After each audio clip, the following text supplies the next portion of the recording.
এখানেও ডাল ভাত খেয়ে মানুষ হয়েছি।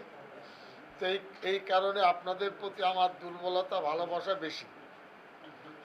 আপনাদের প্রতি প্রীতি শুভেচ্ছা জানাচ্ছি। আমার ডান দিকে বর্ধমান জেলা জমিয়তুল উলামার সভাপতি মাওলানা মোহাম্মদ আলী সাহেব উপস্থিত আছেন। আমার বাম দিকে জেলা সম্পাদক মাওলানা ইমতিয়াজ সাহেব আছেন। আমরা এইমাত্র আমাদের জেলার একটা ভবন তৈরি করছি নবাবহাটে, ওখানে কর্মী সভা শেষ করে এখানে আমি আসছি। বর্ধমান জেলায় 1,32,000 প্রাইমারি মেম্বারশিপ হয়েছে জমিয়তুল উলামা হিন্দের। আজকের যে আলোচনা জমিয়তুল উলামা হিন্দের টেবিল থেকে আমি করছি, যদিও আমি মন্ত্রী সেটা আছে, কিন্তু মন্ত্রীর আগের পরিচয় হলো জমিয়তুল উলামা হিন্দের। রাজ্যব্যাপী আমাদের ব্যাপ্তি, রাজ্যব্যাপী আমাদের সংগঠন, 22টি জেলায় 625টি আমাদের শাখা এবং জেলা। সভাপতি আমাদের কর্মীরা জানতে চান এসআইআর নিয়ে আপনাদের কি বক্তব্য। আমরা তো বলেছি মুখ্যমন্ত্রী যা বলেছেন, দল বলেছে, না আপনাদের কথা আমরা শুনবো, বাড়ি বাড়ি গিয়ে এসআইআর বিষয়ে মানুষকে বলবো। হেলিকপ্টারে নেই, এরকম যানবাহনের ব্যবস্থাও নেই। আপনাদের মতন মিডিয়া বন্ধুদের পাশে রেখে আমাদের কথাগুলি আমরা বলতে চাইছি। আজকে হলো নভেম্বরের 8 তারিখ, 4 থেকে 8 মানে 5 দিন সময় কেটে গেল।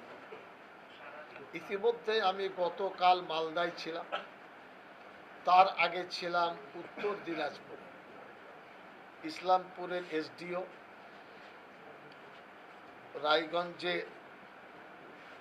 উত্তর দিনাজপুরের ডিএম, আমাদের জমিয়তুল উলামার কর্মী।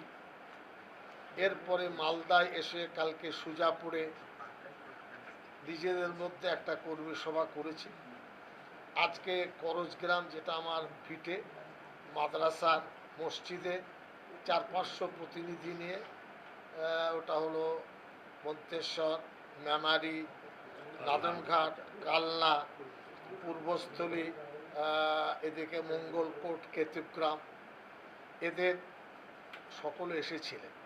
তাছাড়া নদিয়া এবং বীরভূমের প্রতিনিধিরা ছিলেন।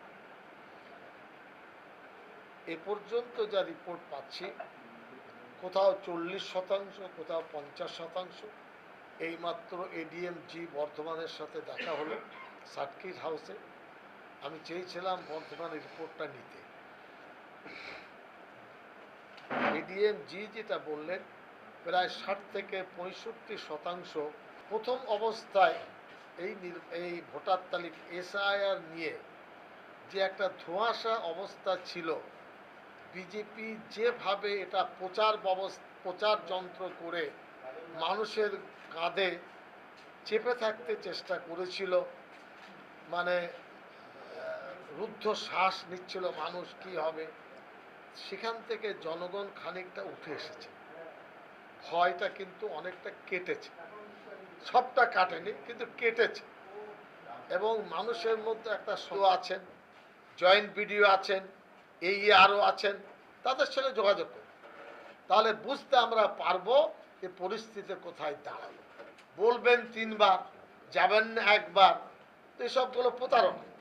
আমরা একমত নই, তার সাথে যেতে হবে। তারপরের প্রশ্ন হলো, ফর্ম ইংরেজিতে আছে, ফর্ম বাংলাতে আছে।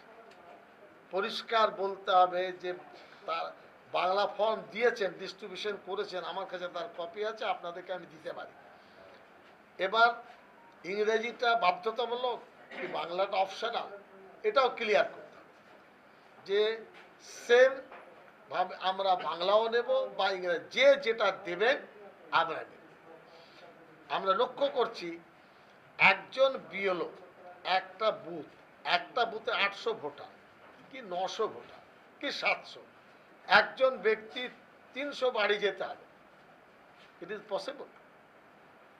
এর সুরা কি হবে? নির্বাচন কমিশন ঠিক করতে হবে। আপনি টাইম বেঁধে দিয়েছেন, 5 দিন কেটে গেল, এই দেখতে দেখতে কেটে যাবে, কিভাবে হবে তাদেরকে ঠিক করতে হবে। এটা নির্বাচন কমিশনের দায়িত্ব।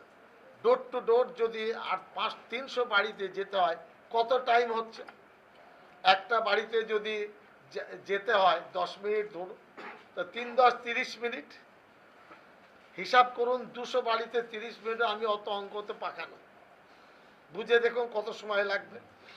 নির্বাচন কমিশনকে বুঝাতে হবে যে 3 বার তিনি যাবেন, সেই সময়টা তাকে দেওয়া হয়েছে, বাঁধা হয়েছে, তাহলে মানুষের কাছে পরিচ্ছন্ন অবস্থা তৈরি হবে। এরপরে নির্বাচন কমিশনের যে প্রতিনিধি বিএলও, খিটখেটে মেজাজ হলে সমস্যা, রেগে গেলে সমস্যা, তিনি কোনোভাবে কোনো ভোটারকে